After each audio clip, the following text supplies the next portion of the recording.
morning, friends of the channel. Can it be called a sideboard? Because to me, this is a sideboard, the one that, when you open it, lifts up like this. This is a piece of furniture I got in France, and it's not particularly old. In my opinion, it's a reproduction in the rustic style. But it's very special because besides having the top part that lifts up, it also has doors so you can peek inside. One here, look, it stays open, and another one here. So it's a very lovely piece of furniture, and it's also versatile. So we're using it to show off new colours, La Sciura and Pure Sand. Pure sand will only be used a little, just on the skirting board, let's call it that. You'll see this amazing tone in its pure form. And who better than the brilliant Alex from Fritlex? I mean, brilliant. Only someone truly brilliant could showcase such beautiful colours with the techniques you share with us. Let's hope so. We hope so. So, tell us, what are you doing today? I'll paint a chervil motif on the top and front and show you a new effect with depth of field, a light flower in the foreground and a darker one behind. Something different. So how many colours do you use today? 14? Only this. We darken with Corteccia and is the new one. So we'll do all. So 3 colours do everything. Thus. Let's go on.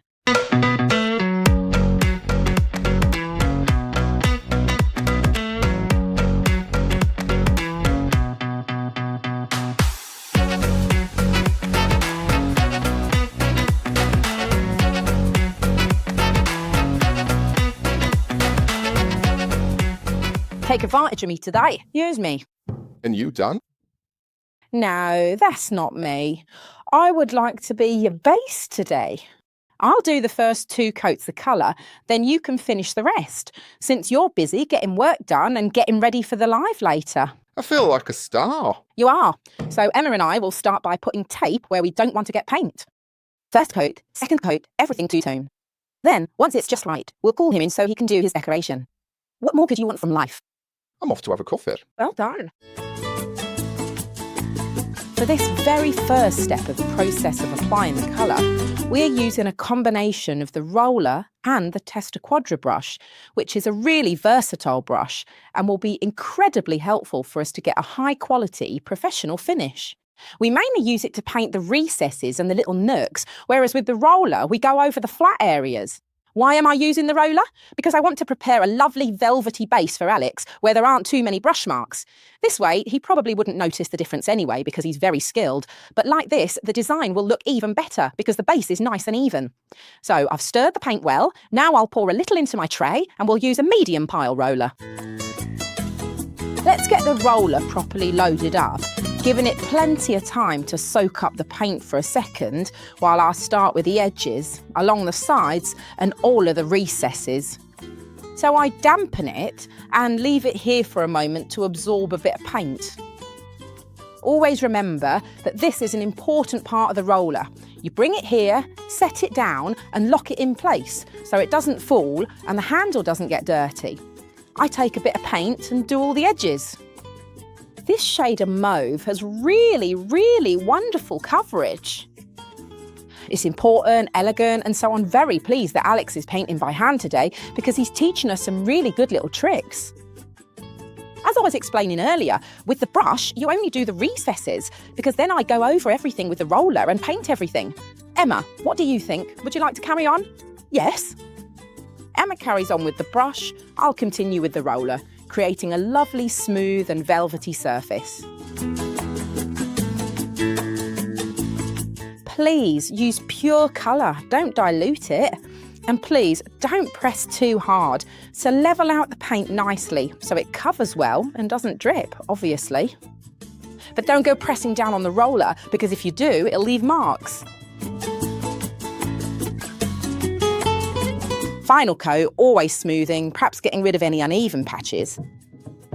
And there you go, all lovely, velvety and smooth. I'll carry on.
We removed that little swinging piece of wood for two main reasons.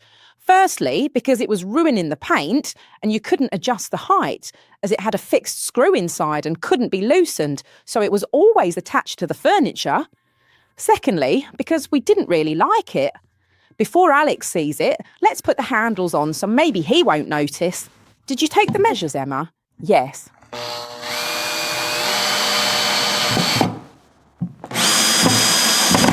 An old salvaged handle, which I think looks really good. I've decided to do the lower part of the furniture's plinth in pure sand, the new pure sand shade, a beautiful magic paint colour.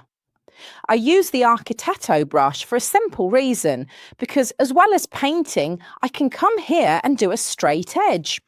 Obviously, I want it to be clear that it's handmade because the whole piece will be finished by hand, so I don't need to use masking tape. I'd rather have a nice straight line that's natural and hand done. Take the brush and run it over the surface like this. When you're at the corner, the result's definitely different from when you use masking tape, because with masking tape, you'll get a perfectly precise line, whereas if you pay a bit more attention to making neat lines without masking tape, they won't be absolutely perfect. Here, you can really see the handwork. I do the whole lower part, and then with a nicely loaded brush, I go over it one last time here. First with the flat brush, then finally with the angled brush. Careful, we're only applying one coat today. On this lower part, because we might carry out some sanding later on, we'll see. Now I'll tidy up the edges, remove any excess, and voila! Today we're going to paint a chervil on the furniture. What did I do? Who told you it's chervil? Well, let's not give away all the tricks. Who told me? Go on, say it. You might as well say it now. I'm not saying it. We won't. Nah, say it. Go on. So I took... Not Emma. She isn't very botanical. But Emma helped out as well. Right then. So I basically took some photos of this chervil online. So I decided to do a quick image search for something specific that I might actually like. Now I'll show you straight as well. Printed with our own printer. Nothing special.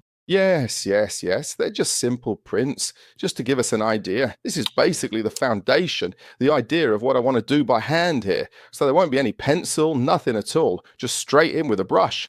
Today you'll teach viewers how to create a chervil, starting from several, let's say, perspectives. Above all, we'll have a dark colour in the background to add some depth. And finally, we'll use this amazing new white for the final part at the front.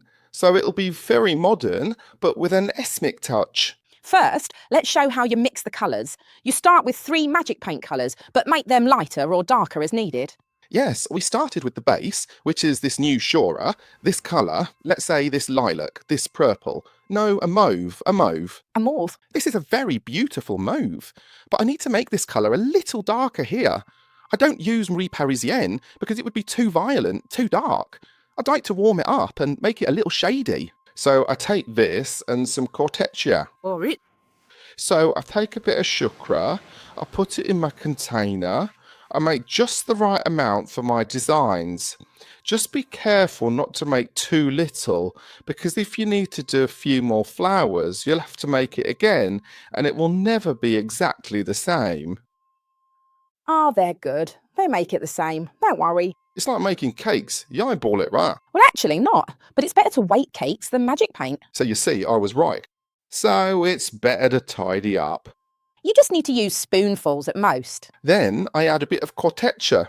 I always really like purples with browns because they've got that sort of retro feel to them.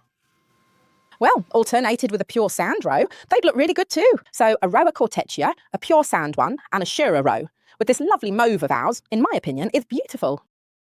And we've ended up with this colour that's obviously halfway between Corteccia and Sciura. A Sciura, that's just a bit, as you say, more desaturated, dustier. But it goes well with this one here, you see? Sure. The classy, sheer look. A stripe in this colour on pure Sciura would look lovely too. Yes, true. So, tone on tone. We've got a darker one. Then I'll use the pure sound just as it is.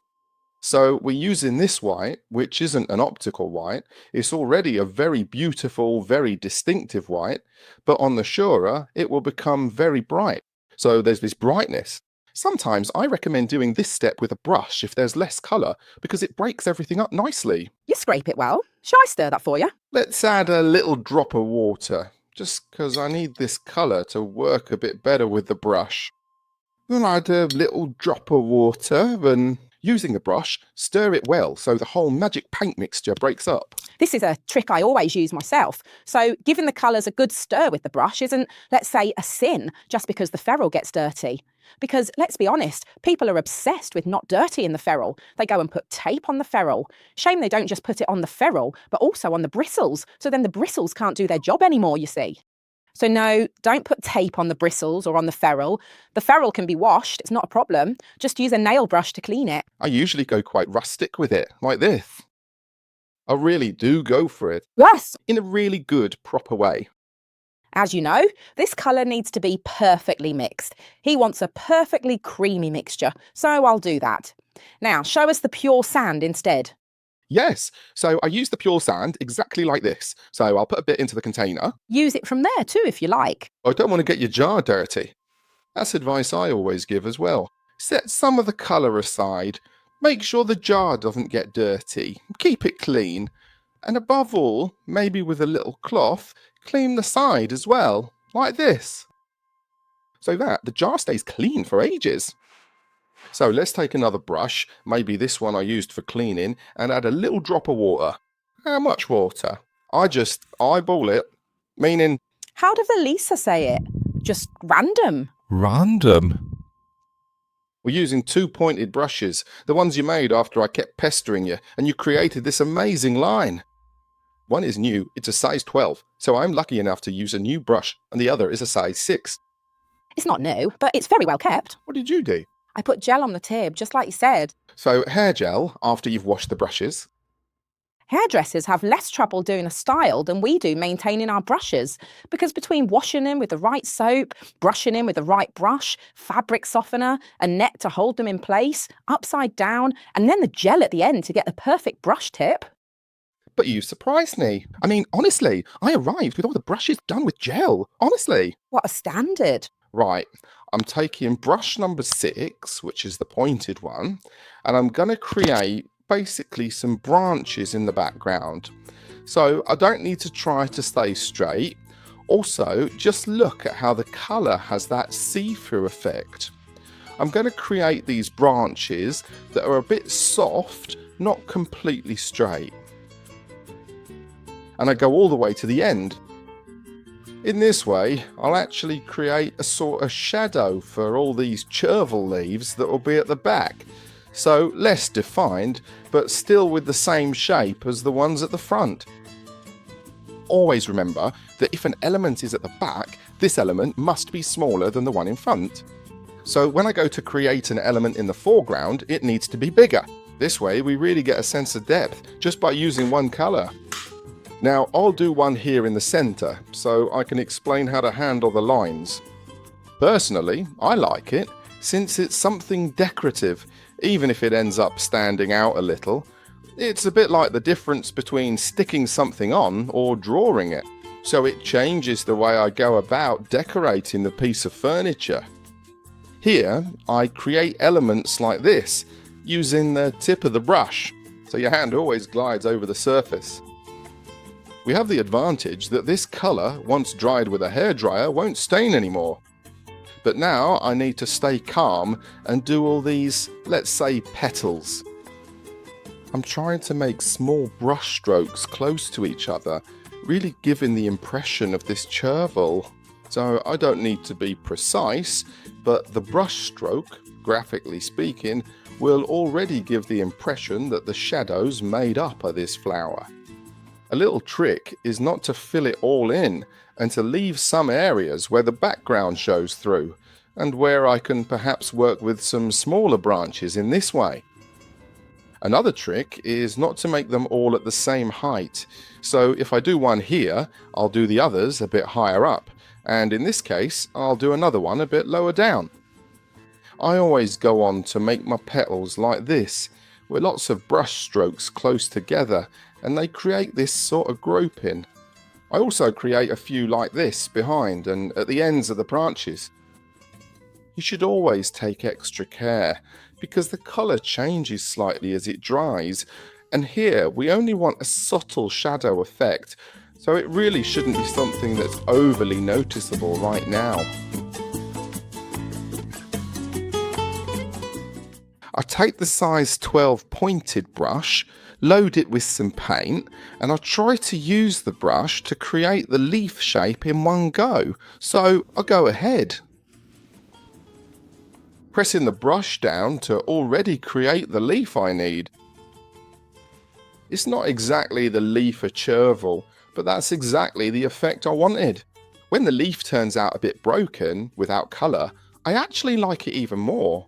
So there are some spots where I'll leave the brush straight just like that, because I really like the effect.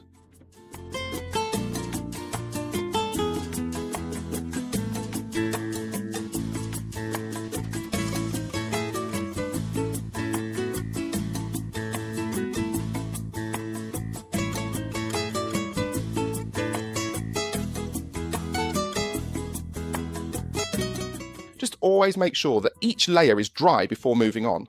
So now, using a hairdryer, keeping a bit of distance so the colour doesn't spread everywhere, it all dries out.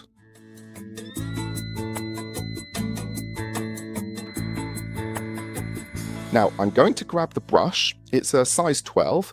It's a fine tipped brush, so if you use it by rubbing the surface, you can create very thin lines. If you press down, the line will be much thicker. So we'll do everything with just this one brush. I take a bit of paint, just put it on the bristles, not all the way up to the ferrule, otherwise you'll get it everywhere. Now I start, and without covering the previous lines exactly, I make some other, slightly larger lines to create my stems. The stem will end like this, and the flower at the front needs to be even bigger than the one I did at the back. So it really needs to give a sense of perspective. In this case, since the flower is the focal point, I'll try to make it stand out a bit more and maybe add a few more lines. You see how fine these lines come out if I touch with the tip of the brush and then press down at the end. Now it gets really quite exciting because I'm going to create my petals as before, but this time I'll try to give them a bit more depth and meaning and make them truly interesting. So this brush stroke needs to be a little bit more thick and concentrated in some areas, where perhaps just here I'm going to make it completely solid and opaque, and then I'll carefully add a handful of small dots to make it a bit more graphic. The trick is to make some larger brush strokes and smaller ones around them. You shouldn't get caught out just because they don't all have to be the same. You should try to create something you like and that functions effectively on a variety of different levels. As if they were a multitude of little dots, the biggest dot is the one with the most colour, and the smaller ones, situated close by, should perhaps be a medium one, then a slightly smaller one, so try to maintain the overall structure of this little umbrella, but with a great many dots. Now, we're going to do the leaves for this flower here. The leaves are also a graphic element, so we'll try to make some leaves that will be very interesting. Be careful, because the leaf will already define your work. So if you're clear about where you want it to go, that's fine. Otherwise, it's better to do one first and then carry on afterwards. I never go over the other line. I always keep it visible and try to make it become something that complements the image. So it must always be visible behind. I mustn't cover it. And here again. I'm going to start by creating these little circles that form a kind of umbrella shape. Make sure to go into the parts that are wrapped inside as well, as I'm trying to create distinct areas of empty and full space that work not just at the top, but also by filling in the gaps exactly like this. The viewer's eye will still clearly see that there are these sticks positioned behind. Here too, let's add some leaves. The leaves are always that finishing touch for my work. They won't hide the back part either. but they do help to neatly tidy everything up a bit. So I'll ensure that I make them sinuous and exceptionally soft at the tip. Let's try making one that's viewed a bit more from above. So let's try arranging the elements this way, always aiming to maintain a central composition. Here, maybe the stem curves from this point. I always say that nature is the best designer. We should always observe what it does, because there are some truly beautiful things we rarely take into account. Now, the trick is that I'm trying to keep them to the side because I'm looking at it from a different perspective, and I'm going to leave the center empty. The effect I want to achieve is exactly that, almost like a slightly vintage wallpaper, but in its context very modern, where the leaves have the same importance as the petals and the flower itself.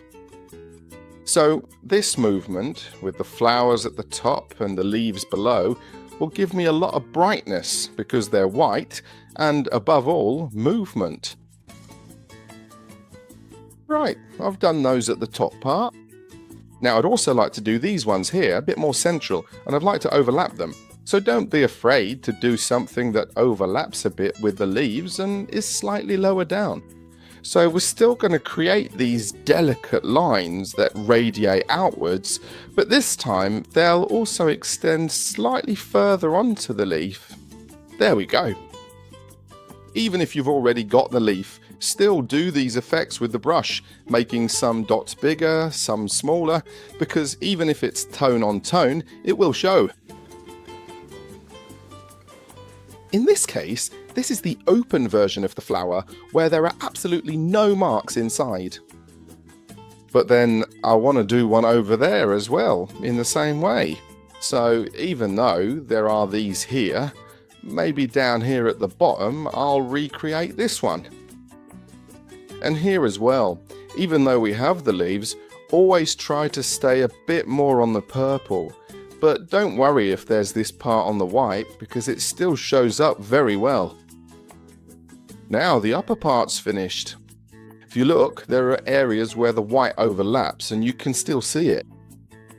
I'll now start doing the sides and the two sections at the front as well.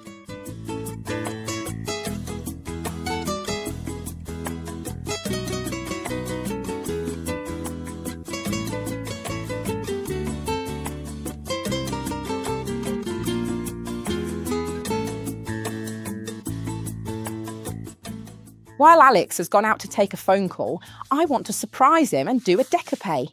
We'd already agreed to do the decapé together, but I'm a bit possessive about my sander and I want to do it on my own. So, 120 grit sandpaper under my sander, hoover already plugged in, I'm sanding my way. The sandpaper isn't new, it's actually quite worn, so I'm fanding a bit less.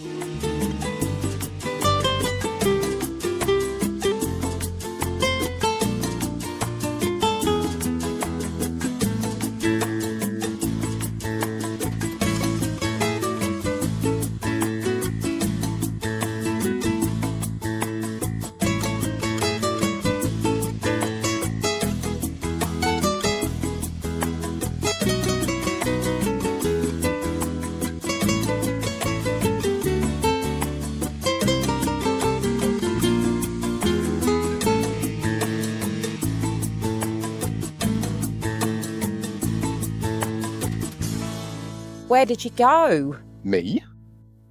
I took a break, and now I saw you were tidying up, but you should know that she never lets me use her. Exactly, I said so. I said, I'd like to do a bit of sanding. I'd enjoy it. Yes, I'll do it myself. The moment you turned to take that call, I sanded the whole piece. Do you like it? Great. Look, I really like the look of wood when it's a little dark, and then it even goes back to being light.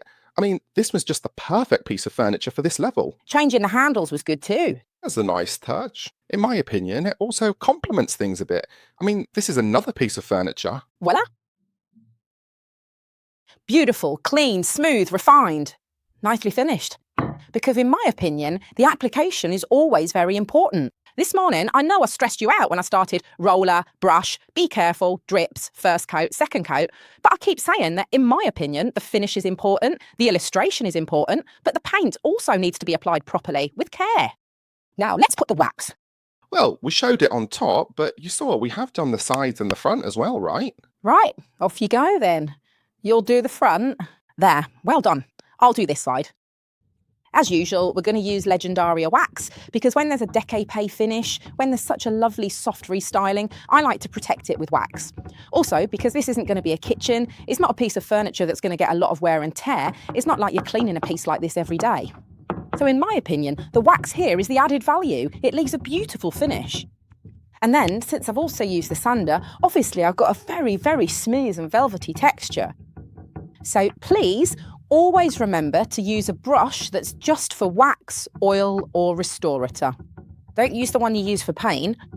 And make sure you check all the corners of this piece of furniture because obviously when you saw the top part, you understood the planning that goes into creating the top section. Then Alex had some fun and did both sides and the two front panels of the doors as well. He wanted to fill it in to really show off this technique. In my opinion, it's stunning. It's almost like wallpaper, doesn't it? Yes. Right, now we'll say goodbye because we're going to set it up in its space afterwards. Since it's evening, I reckon at some point you'll want to head home as well. Yes. So I set it up tomorrow morning, nice and calmly, in a lovely spot, because I want people at home, as always, to see the end of the tutorial in a beautifully styled home, so they can imagine it in their own place too. And what I said to you about the colour, It's stunning. this colour here is one I never expected, but it's become one of my favourites. And someone like Alex, in my opinion, you, a few years back, never thought you'd say something like that. I've led you astray a little bit too, have I? It's so beautiful and elegant. So go for Sciura and please have fun with colours because, all right, white is useful, but without colours, life is dull. So I'll see you in a bit. I'll set the furniture. Say goodbye to Alex. Bye. Will you let me put the wax on? Of course. Spread. This restyling is also finished too. You'll find this restyling and all the others made with us over the years by Alex in the category, in the playlist that is on YouTube exactly what its name. Alex Gavazza. If you want to watch the live streams he's done here with us at the company or some of the fun tutorials he's made with us over the years, feel free to look them up. Also because I know you love to recreate the techniques he teaches us. He also runs loads of courses at authorised Magic Paint retailers, only Magic Paint. So if you want to take a course with him in person, go to his page, Alex Gavazza or Fritlex Design, and you'll easily find all the dates when he'll be travelling around Italy to run some fantastic courses. Where can they find the products we use today? You can find them on the Magic Paint website or from authorised retailers, listed there in the retailers section by region. Or search for your town and you'll see all the retailers near you. Look in the retailer section, so even the new colours, La Sciura and Pure Sand, which were used in this tutorial, can be found at the retailers and on the magicpaint.it website. But you'll never find Magic Paint on Amazon or in any chain stores like Leroy Merlin. We'll never be there. Let's say goodbye. Goodbye.